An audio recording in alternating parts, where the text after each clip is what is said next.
each other based mostly on three specific topics that have to do with how the Civil War influenced each woman, what kinds of things they got from the Civil War, how they were inspired by it, and then how those experiences affected their work on women's rights and suffrage, especially in the post-war period. So I'm going to start off with Mary Walker, and I've got just a few pictures to show. And we did test this all out ahead of time, so I'm hoping the technology still works. And I've got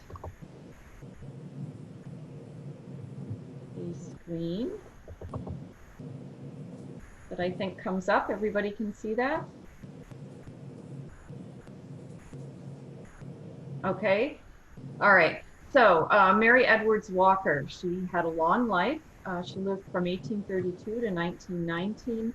The date of her death puts her at not being alive when the 19th Amendment passed through Congress. She just missed out on that particular historical event that she had spent a lot of time trying to make happen. We'll talk about in more detail. And she was born and raised in a relatively small but bustling town of Oswego, New York. So she was part of this very vibrant, reformist, and some people would even argue radical community in upstate New York. And she was raised by parents who believed very strongly in some of the biggest reform movements of the time. This included abolition. The Walker household in Oswego was supposed to be a stop on the Underground Railroad. The Walker family also believed in temperance. Mary Walker did not drink alcohol throughout her life. And there was also strong support for women's rights, co-education, and Mary Walker did believe in dress reform, wearing bloomers. And this is a photograph I haven't seen very often, and since the Smithsonian Institute does identify it as Mary Walker, I'm going to go ahead and go with it. This would have been Mary as a very young woman. She did start wearing what was called the bloomer costume in the early 1850s, and she wore trousers for the rest of her life. She developed an interest in medicine through her father. She attended the Syracuse Medical College from 1853 to 1855, where she graduated complete with a certificate that qualified her to be a practicing doctor and surgeon. She was married. Questions about her sexuality have circulated for many years, but she did get married later that same year that she graduated from medical school. The wedding ceremony was performed by a reform-minded minister named Samuel May, and if that name May rings any bells, he was indeed the uncle of Louisa May Alcott. So this was the kind of reformist circle that Mary Walker ran in as a young woman. She married a fellow doctor named Albert Miller, and the marriage lasted for a few years. They each had a medical practice. But not long after the Civil War started, Mary Walker closed up her practice, divorced Albert Miller, and went to Washington, D.C. and presented herself for service in the United States Army. She did not get a commission. I'll talk about that in more detail, but she did work as a doctor, both through volunteer and paid work until the end of the war. For her service, she was awarded the Medal of Honor in 1865 by President Johnson. And this also has been the subject of a great deal of controversy. But until I checked the news earlier today, she was still the only woman to receive this honor. And she spent the rest of her life as a women's rights activist. She worked on the suffrage campaign. These are a couple of pictures, one from not long after the war, one from near the end of her life, and you can see how her personal style changed as the decades wore on. But always wearing trousers and always very proud of that Medal of Honor.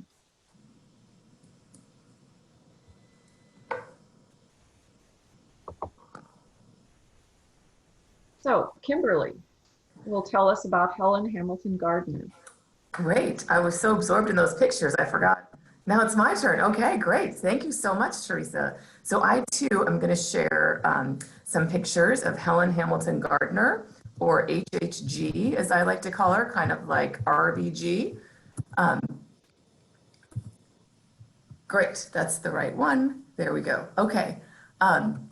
So first I want to say thank you to Kelly and everyone at the American Civil War Museum for having Theresa and I tonight. And I just want to let you know that growing up, every Hamlin family vacation, and my parents, I think, are joining us on the call tonight, they can vouch for this. Every Hamlin family vacation involved a stop at a Civil War battlefield. And this, in fact, tradition goes on. This is my 7-year-old son on his birthday. He just turned 7 last week. And guess where he wanted to spend his 7th birthday? That's right, the Battle of Gettysburg. So this is him using this really cool app that maybe some of you know about from the American Battlefield Trust, where you use the camera on your phone and it points out all the spots of interest. So this is him mapping out Pickett's charge, which we're going to talk about later tonight in regards to HHG. So in part, when I became a historian, it was inspired by these early trips, but also I became a historian of women in the hopes of not having to talk about the Civil War. So it has come to be a big surprise to me that, like everything else in American history, it's all about the Civil War. And this is especially true of my recent book about Helen Hamilton Gardener, whose life is shaped from beginning to end, whose activism is shaped from beginning to end by her experiences in the Civil War and those of her family. So, who is Helen Hamilton Gardener? Well, I would suggest that Helen Hamilton Gardener is the most interesting and influential suffragist that you've never heard of, and that really no one has heard of until now. Helen Hamilton Gardener is the fallen woman, meaning she had a sex scandal. She had sex before marriage when she was in her early 20s. But rather than slink away in shame as a fallen woman, which was pretty much what happens to fallen women in the 19th century, she was outed in newspapers across Ohio for this affair. They even printed her name. So rather than slink away in shame, she changes her name to Helen Hamilton Gardener. She moves to New York City. She reinvents. She becomes one of the most popular speakers and writers of the 19th century. With a reputation across America, she enters the public sphere through the free thought lecture circuit. And then she soon expands to talk on a variety of topics, including science, women's rights, and sex reform. She doesn't become a suffragist until she moves to Washington, D.C. in the early 1900s with her husband, a man named Colonel Selden Allen Day, who's a Civil War hero. With her husband's address book, she gains the contacts and the insider information that the suffragists have wanted for so long, but have never had. We're going to talk more in detail about that, but just to give you a snippet, Colonel Day was a Union officer, and he was tasked with guarding the cell of Confederate President Jefferson Davis at Fort Monroe. Because Day was known to have treated Jefferson Davis kindly, his wife even reported that Day brought Jefferson Davis a rocking chair to his cell so that he could read his books more comfortably. He was revered by Confederates as well as Union veterans. So when they moved to Washington, Day's address book is chock full of Union and Confederate veterans, their sons, their nephews, and these are precisely the people in charge in Washington when Gardner moves there and become the suffragists. They call her their diplomatic corps and the most potent factor in congressional passage of the 19th Amendment. And it's important to remember that her birth name is Chenoweth. She's a Chenoweth of Virginia. When she moves to DC, she draws on this Chenoweth of Virginia heritage to endear herself especially to the Confederates that she knows in Washington social circles and her long-lost cousins of Virginia. We'll talk a little more in detail about her experience, but in brief, she was born to a slave-owning Methodist minister in 1853. He soon emancipated the people the family held in bondage, moved everyone to Indiana, and ended up fighting for the Union along with all three of her brothers. So she grows up with this example that you give everything away for your beliefs, no matter how unpopular, and that really shapes her life. Later, she draws on this Chenoweth of Virginia heritage to make friends in both political parties and with Union and Confederate veterans alike. The Civil War also really shapes my research. Now, I know some of you there know precisely what these papers are because you too have gone to the National Archives in Washington and requested Civil War records of probably your family, your loved ones, people you're researching. So these are some of the Civil War records I looked at for Gardner's husband, as well as her brothers. And you can learn so much about families, about lives from these Civil War records. Now, Gardner, as I mentioned, she reinvents herself after her affair. She changes her name. By 1893, she's the most famous woman in America. She gives more speeches than any other woman at the World's Fair in Chicago. And the New York Sun reports that she created the profoundest sensation of everyone there except for Susan B. Anthony, the patron saint of suffrage. Then she turns to writing fiction where she dramatizes her family's experiences during the war with this novel, An Unofficial Patriot, which is the story of her father, a Virginian, a slave owner who ends up with the Union. This book goes on to become a Broadway play produced by James Hearn here on the right and starring Hearn and his wife, Catherine. This is in the 1890s. So this nostalgia for the Civil War, Gardner draws on again and again. This is the picture of the husband I mentioned, Colonel Day, who she married in 1902. And these are pictures of a couple of their friends in DC. You may recognize on the left, that's the widow Pickett, or as HHG called her, Sister Pickett. George Pickett, so Pickett's charged widow. She was the maid of honor at their wedding.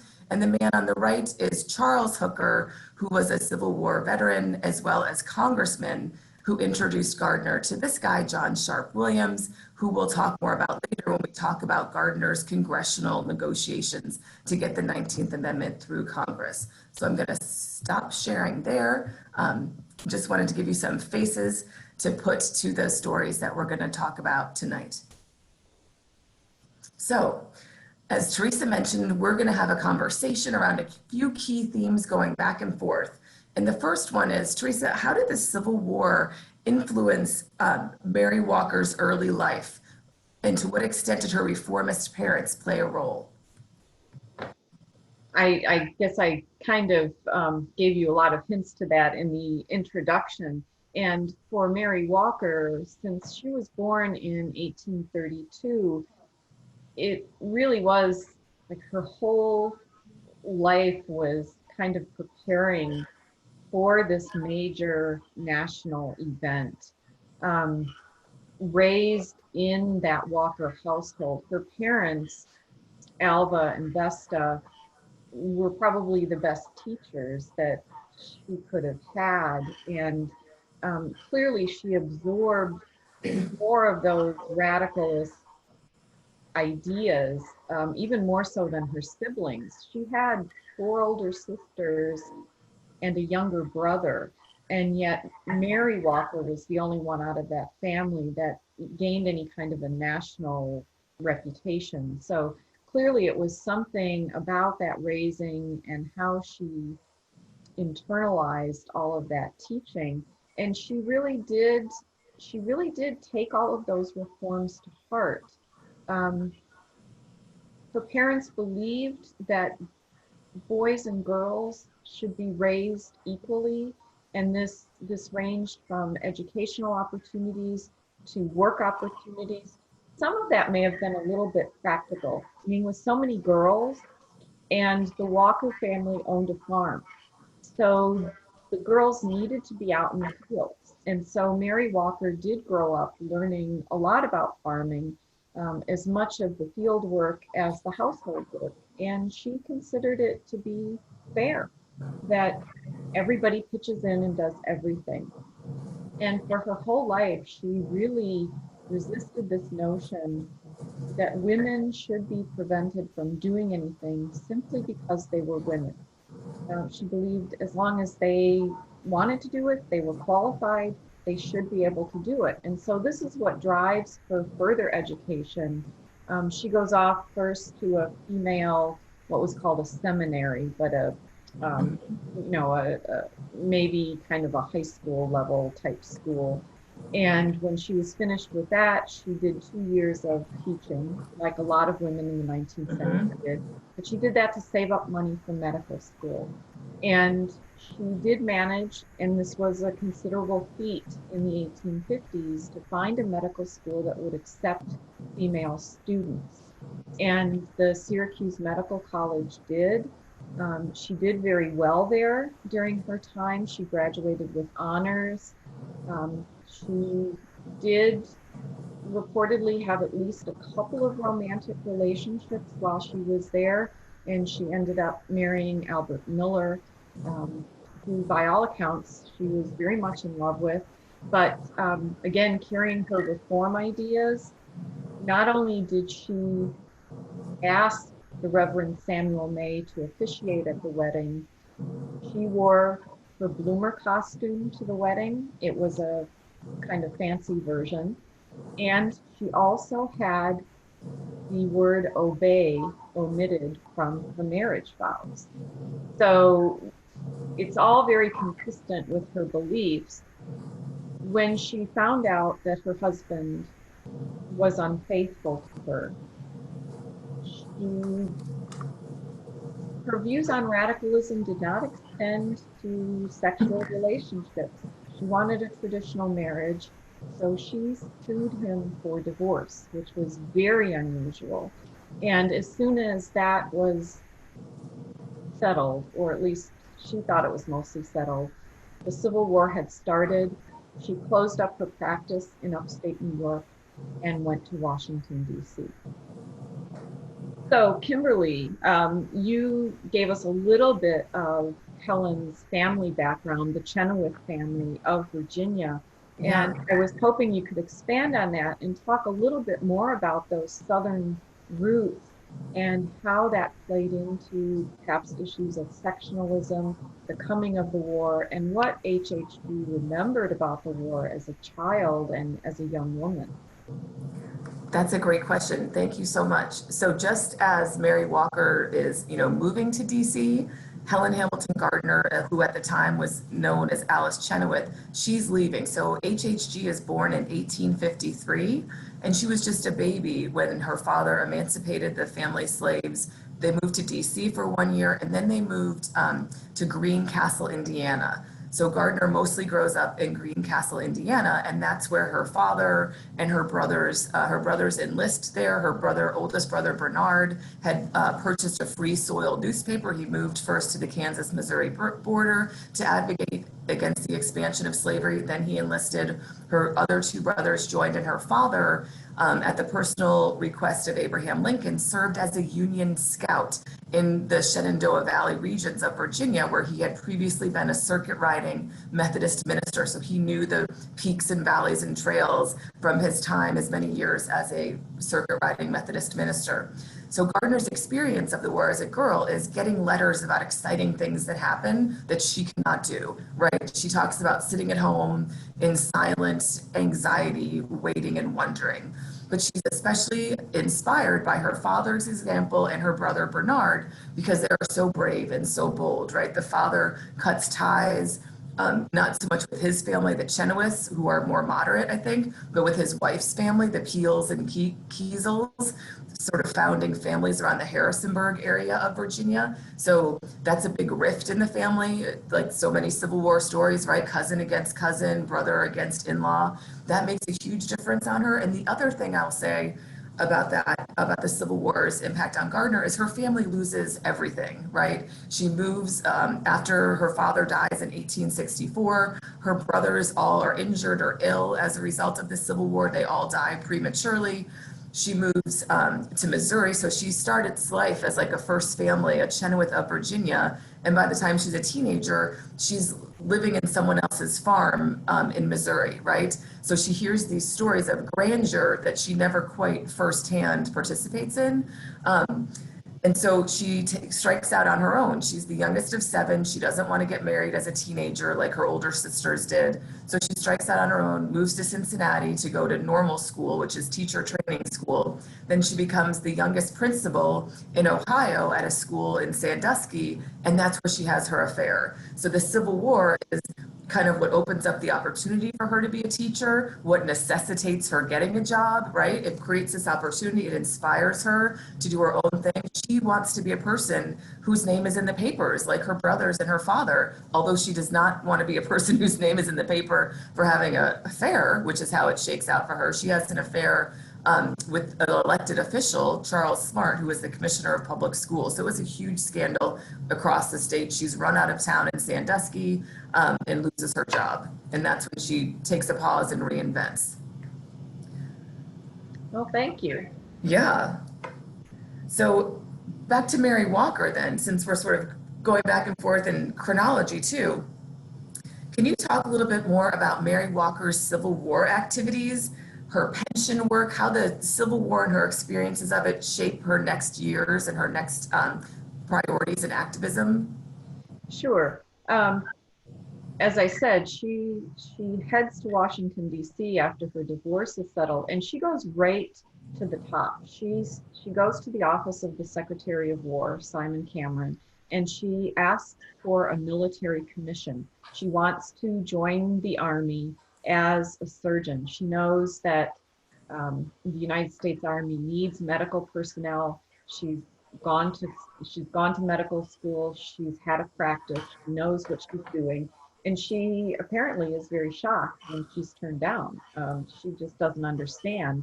So she goes, and Washington, D.C. had a lot of hospitals already for the sick and the wounded. And she found a spot at what was called the Indiana Hospital. And she volunteered her services. And that's what she does. She basically pays her own way until 1864, when she finally gets hired on as a civilian contract surgeon.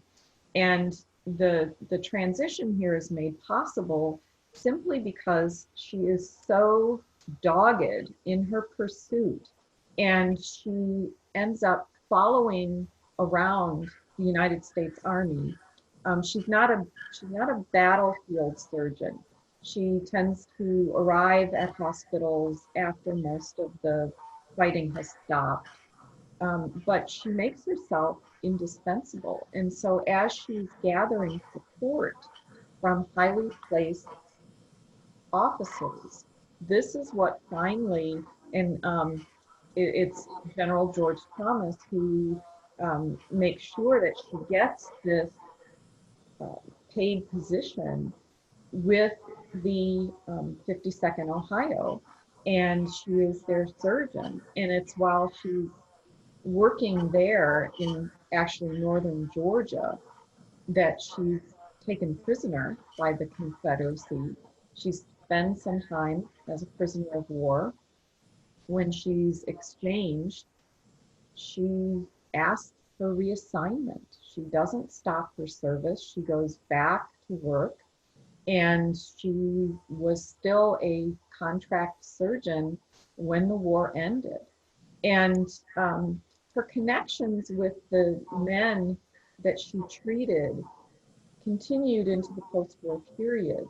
There was the subject of pensions, and Mary Walker understood the Washington bureaucracy, and she, for years, and beginning almost immediately after the war, for decades afterwards, she was getting letters from veterans asking her for help securing their pensions, which she eagerly gave. She was awarded, as I said, the Medal of Honor in 1865. She uses that um, as a way of not really promoting herself, but promoting other people's benefits. She not only helps the male veterans, she helps the women who worked as nurses for the Army. She helps them secure government pensions. So she capitalizes on that award, but not really to her own benefit. That never seems to help her very much in terms of her other reform work. And one last thing, and this will make a nice transition then back to Kimberly. In 1867, Mary Walker was abroad. She only went, I think, once in her life. She attended the Paris Exposition, which was like a World's Fair. And as she was touring one of the US exhibits there, she saw that there was an exhibition on the Civil War, and she was shocked to find photographs of Robert E. Lee and other Confederate generals. And she thought this was horrendous. And she started to try and dismantle the exhibit in her frustration. And she had to be physically escorted out of the building to stop her. But I found that this was a very interesting, immediate attempt to control how people remembered what happened in the Civil War. And Kimberly, this is where HHG really makes a lot of her writing, her reputation is from the war. So why don't you tell us more about that? Great, thank you. And also there's a link between the pension work too. So Gardner is a reformist writer, as I mentioned, in the 1880s and early 1890s. She takes up the cause of sex reform, specifically raising the age of sexual consent for girls, which maybe is a story for another day. For those novels, she becomes known as the Harriet Beecher Stowe of fallen women. But her last novel, she believes, is her best novel. It's called An Unofficial Patriot. That's the cover that I showed in my slides.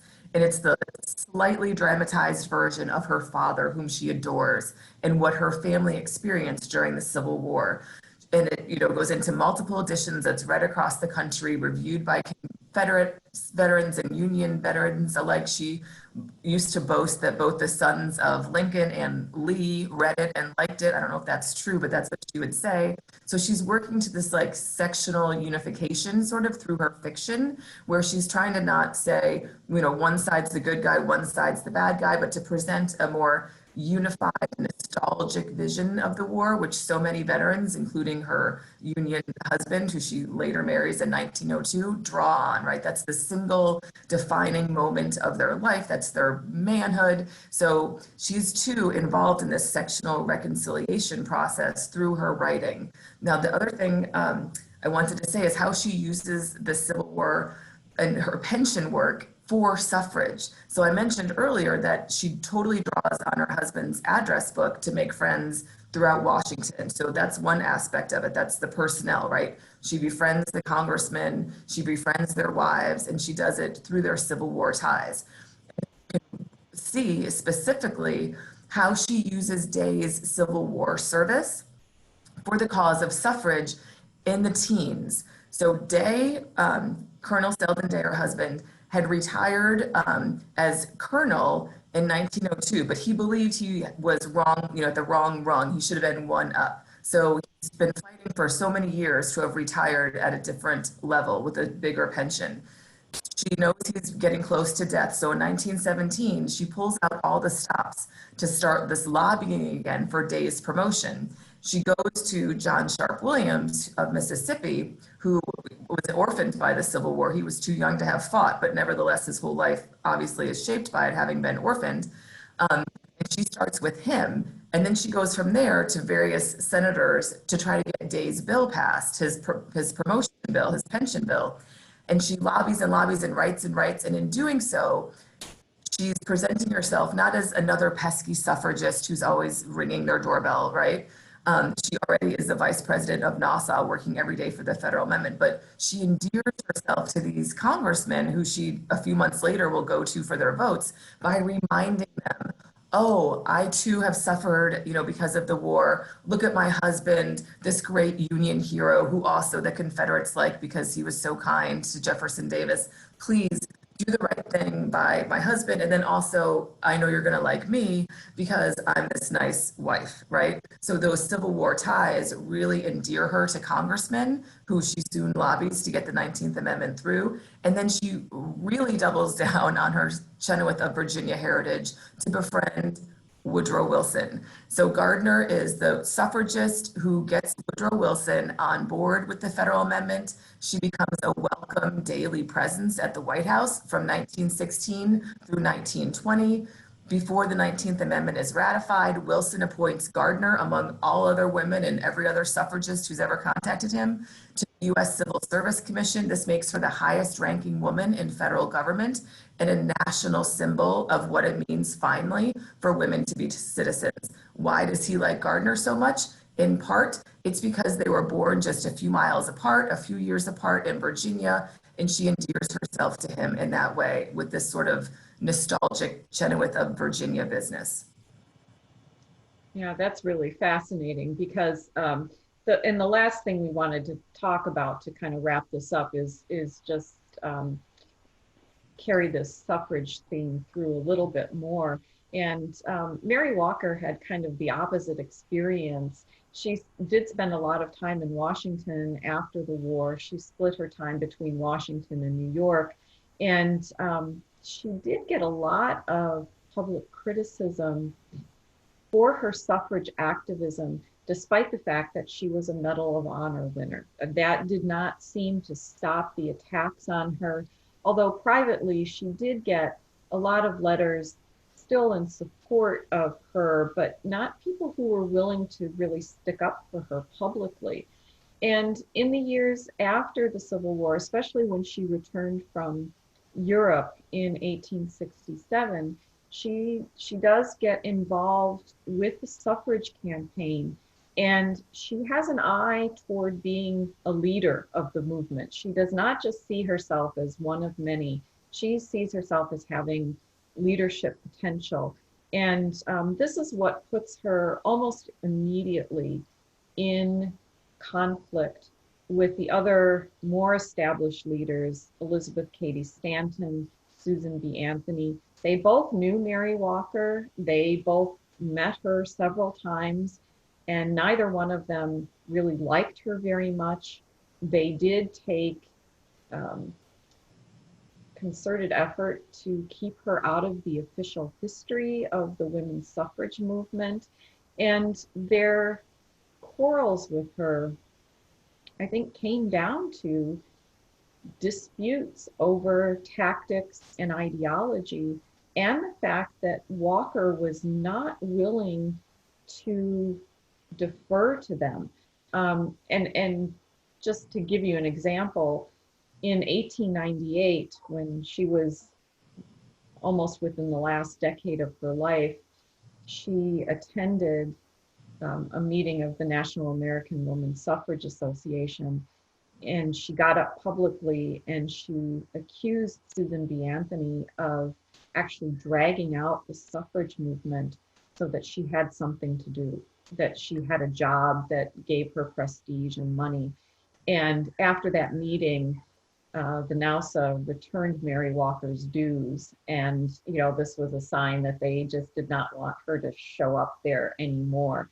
So as I mentioned at the beginning, Mary Walker, in the last years of her life, she went back to Oswego. She had a bad fall. She was in poor health, and she also faced a rescinding of her Medal of Honor. That happened in 1917, and she then did not live to see the 19th Amendment, which she had worked so hard for women's voting rights. She didn't live long enough to see that happen. So Kimberly, do you want to finish up then with any more words about HHG and suffrage, and then we'll have some time. Kelly's going to moderate some questions from the audience. Yes, that sounds great. And that was so, I loved listening to that final comments you were making, Theresa, because I've always wondered, why didn't the suffrage leaders like Mary Walker, when they were so busy compiling lists of great women to bolster their case that women deserve the vote? So you would think that Mary Walker would be like tops on their list, as the Medal of Honor winner to include. So that was really interesting to hear you describe that. Thank you. What I wanted to mention is the other way that I think the Civil War impacted HHG's advocacy, especially for the vote, not so much her earlier advocacy, but for the vote, is with regard to race. So this is, something that we are talking about a lot this year during the suffrage centennial. Who was enfranchised by the 19th Amendment, who was not? So in part, the Black women of the South were not enfranchised. Other women of color were also not enfranchised by the 19th Amendment, but I want to focus on Black women of the South for a second, and how HHG's Civil War experience, I think, helps us understand how and why that it came to be like that. So, as I mentioned, Gardner lobbied. She was the Nassau, that group Theresa just told us about. She was Nassau's lead diplomat, lead negotiator in Washington, trying to get the 19th Amendment through Congress in the teens, in the final years. And time again in HHG's correspondence with these various congressmen, the issue that comes up is race, and specifically the 15th Amendment. At first I was confused. I was like, wait, what? We're lobbying for the 19th Amendment. Why does every speech and every letter talk about the 15th Amendment? Well, it's because congressmen, not just from the South, but from both parties, Republicans and Democrats, and all regions, did not want to enfranchise the Black women of the South, like Mississippi and South Carolina, where the Black populations were large. And they were afraid that having another federal voting rights amendment, we should also point out, obviously, that today is the anniversary of the Voting Rights Act of 1965. So we'll come back to that in a second. But the congressmen of both sides and all regions really did not want to have another federal voting rights law that took away the power from the states, because they were afraid that the 19th Amendment would then somehow compel the federal government to enforce the 15th, which had on paper enfranchised Black men in the South, but had never been enforced since 1877. So that's what the debate settles into in the teens. No one's saying women aren't smart enough to vote. No one's saying women voting will destroy the family. Everyone is saying we don't want to increase the Black electorate. And by everyone, I mean people in Washington, members of Congress who are voting on the 19th Amendment. And so I wondered, why Gardner is such a radical. We didn't talk so much about her radicalism tonight, but she's a free thinker. She critiques the Bible. She's a sex reformer. She creates this autonomous life for herself. She lives with her lover for 25 years without ever marrying him. Why couldn't she see her way through race and racism, right? That's the one thing she can't unpack. And I think it goes back to her Civil War experience. She writes about, whenever someone will say maybe we should include Black women in the 1913 suffrage parade in DC, Gardner will say something to the effect of, well, I'm no racist. My whole family, fought for the Union. We gave everything we had. We gave up our house. We gave all our money. I think she had some sort of fatigue, a Civil War fatigue when it came to race, where she felt like she had given enough, her family had given enough already, and that, emancipating slaves and ending slavery was enough, and that this somehow absolved her from having to do anything else, to fight for equality. That's kind of how I understood it, and why I understand this limitation, the short-sightedness on her part, her racism, her acceptance because of her use of her whiteness to lobby for the vote, because eventually what happens is white suffrage leaders like Gardner, like Carrie Chapman Catt, like Alice Paul, they capitulate to these racist fears about the growth of the Black electorate, and they essentially say to the men in Congress and to the states that are ratifying, you know what, we don't care about the 15th Amendment at all. Why don't you just keep disfranchising all of the Black women in just the exact same way you've been disfranchising all the Black men all these years? We won't say a peep about that. Just give us the 19th Amendment. And that is how the 19th Amendment gets through Congress, not because anyone thinks it will enfranchise Black women in the South, but because everyone knows it won't. So I wanted to kind of end on this note to mention the importance of the 15th Amendment, and that it wasn't until the 1965 Voting Rights Act anniversary this week that the 19th Amendment became a reality for all women. So I hope that we'll talk more about that in our discussions. And I know we have a lot of questions in the chat, so I'll stop there and turn it back over to Kelly, who I think has been moderating our chat and can start us off with some questions. Once she unmutes. I'm on mute. Thank you, Kimberly and Theresa. I feel like I learned a lot of new things that I was not familiar with, so I hope everybody else did too.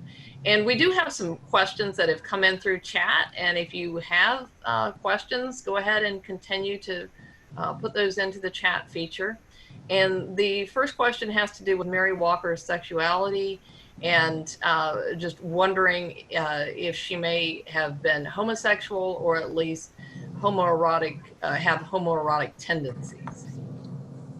It's really hard to know. Mary Walker didn't leave behind very many personal writings. She wrote for the public, and she was very comfortable doing that, even when she kind of pushed up against the boundaries of what was acceptable, because she did write about women's rights. She did write about the right of women to get divorced, the right of women to basically do what they wanted to do. About her sexuality, we have no evidence beyond her marriage, and even that we can only assume that for those years that was a, you know, if you want to use the word normal, heterosexual marriage. The only other clue that I have in terms of how she thought about her sexuality is that when she was accused of wearing men's clothing, and she was frequently arrested for doing so as well, because you could get arrested, you were a woman, and you were caught wearing men's clothing in public. That in some cities was cause for arrest. She would reject this by saying, I'm a woman, and therefore any clothing I wear is women's clothing. You can't call it men's clothing. I'm not a man. I have, and it sounded like she was saying she had no intention of in any way trying to act like a man. So I don't know if she was trying to make some sort of a larger point about her sexuality or not. Maybe she just didn't think it was anybody else's business, but we really don't have any firm documentation as to what she herself thought about this. But as I mentioned, she also did not consider herself a sex radical.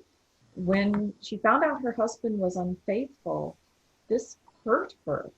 And even when he offered to have an open marriage and offered for her to have the same privilege to go out and have affairs, she said no. That's not her version of marriage. And later in life, she did get other proposals of marriage, which she turned down.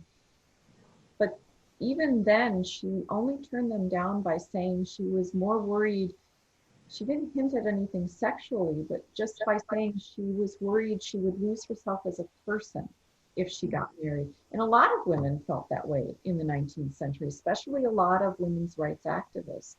So yeah, a lot of words to say we don't really know. All right, thank you, Theresa.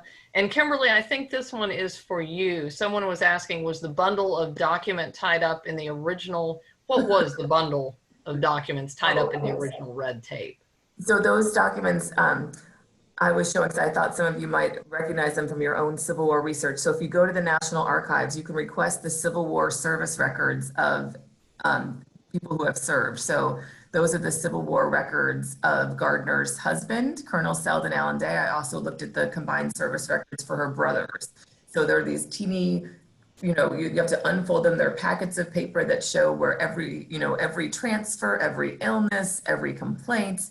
And it's really fascinating what is saved in the great bureaucracy of the federal government, especially with regard to the Civil War. So I learned a lot about Gardner's life through these Civil War records and through the pension records. Also, Day's pension record has all sorts of interesting things in it. Great. And Theresa, back to you for this one. About Mary Walker, you talked about how she destroyed or wanted to tear apart that exhibit that kind of honored Lee and other Confederates. Are there other examples of her doing this? Did she ardently oppose the lost cause throughout her life? She, yeah, I would say she did. She was not sympathetic to Southerners who supported the Confederacy at all. After she was released from her imprisonment in Richmond, Virginia, she was assigned to a female, it was referred to as a female military prison in Louisville, Kentucky. And she had a hard time there for a variety of reasons. One, because the other medical doctors on staff resented the presence of a woman. This was kind of a common thing she dealt with almost everywhere she went. But also, she was not that sympathetic to the women she was treating, especially if they had been imprisoned because they were actively supporting the Confederacy. She did not see any sort of gender solidarity there with them. She just thought they were wrong. And so, no, she never bought into the lost cause myth. I didn't find any examples of her attacking anything else in her life, but she was very strongly supportive throughout her entire life of Union veterans. Men came to visit her at her home in Oswego well into the 1880s. So she was still very well thought of by the men she encountered during the course of her service, whether it was as a volunteer or a paid surgeon. Thank you. And just for review, I know you said the exhibit was in Europe. Where was it specifically? In Paris. There was, I can't remember the formal title of it, but it was an Exposition Universelle or something like that. My French is really bad.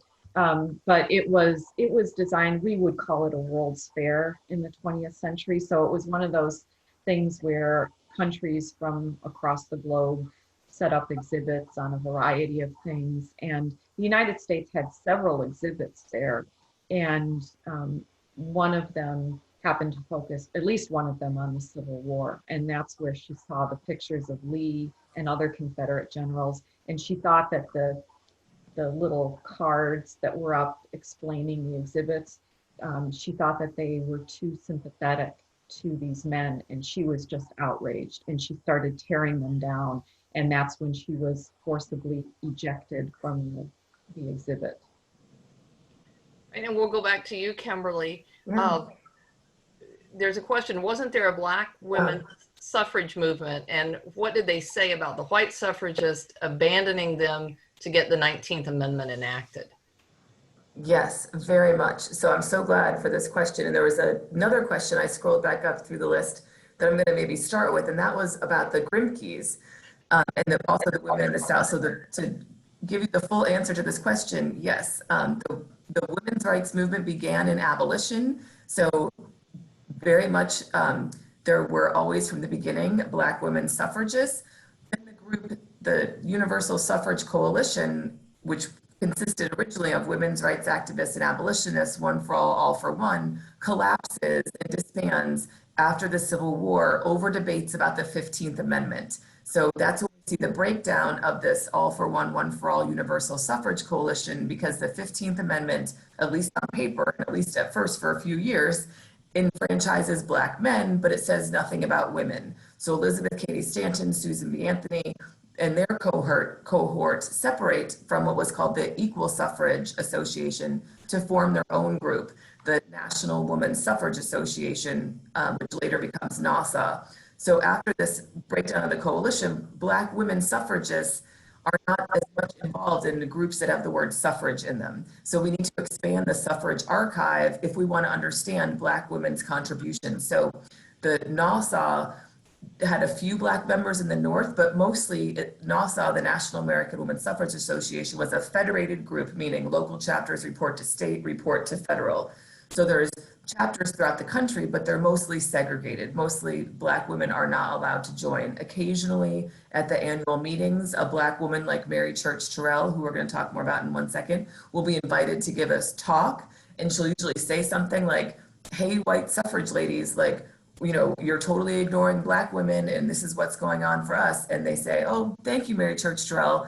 So nice you could come, but they don't actively engage in the same fight, right? So Black women advocated fiercely, ardently for the vote through Black churches like the AME, through Black women's clubs, and especially the National Association of Colored Women, which Mary Church Terrell was the first president of, and also through civil rights groups like the National Association of Colored People. So they're advocating always for the vote, but as part of a larger civil rights agenda, because as we know, for Black women, especially Black women in the South, to vote, they don't just need the 19th Amendment to be upheld, they also need the 15th.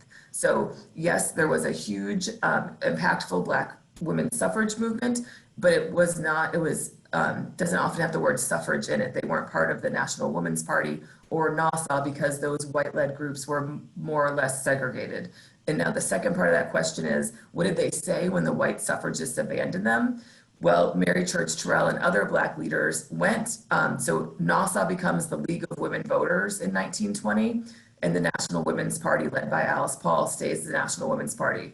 So Mary Church Terrell goes to both of these leading groups in 1921, early 1920s, and she says, hey, gosh, you know, it's so great that we worked together to get the 19th Amendment passed. Thanks so much, white ladies. You know, we've done a lot together, but you know that Black women in the South still can't vote because the 15th Amendment is not upheld. Poll taxes, literacy tests, outright violence and intimidation, segregation. Now can we work together to get all the women enfranchised? And the white leaders basically say, no, that's not our problem. That's not our issue. It's a race problem. They dismissed it. They said it's a race problem, not a gender problem. So they wouldn't address it. And I do want to put a plug in for a book that I'm really excited about that's coming out in September, I think. And it's by the wonderful historian Martha Jones. It's called Vanguard, and it's about Black women and the fight, their very long fight for suffrage. I'm really looking forward to reading that book. Thank you for that, both of you. And it looks like there's another Mary Walker question. So what did Mary Walker have to say about abortion, whether as a matter of morality or public policy? And then a separate question, did she take a position on the Comstock Act of 1873? I don't know that she had any particular experiences with abortion. A lot of early women's rights activists didn't really address that, and I mean, we all think of it as such a big issue today, but in the 19th century, it was still an evolving issue. For the most part, it was a medical issue. And remember, maternal medical care and knowledge was nowhere near what we have today. So a lot of women didn't know that they were pregnant very early on. So there were a lot of gray areas there. So I don't know of anything offhand that Walker was involved with in terms of abortion. In terms of Anthony Comstock, and he was the person who was responsible for a lot of censorship in the United States. He was the one who got the United States government to make it illegal to send anything that he deemed pornographic or obscene through the United States mail.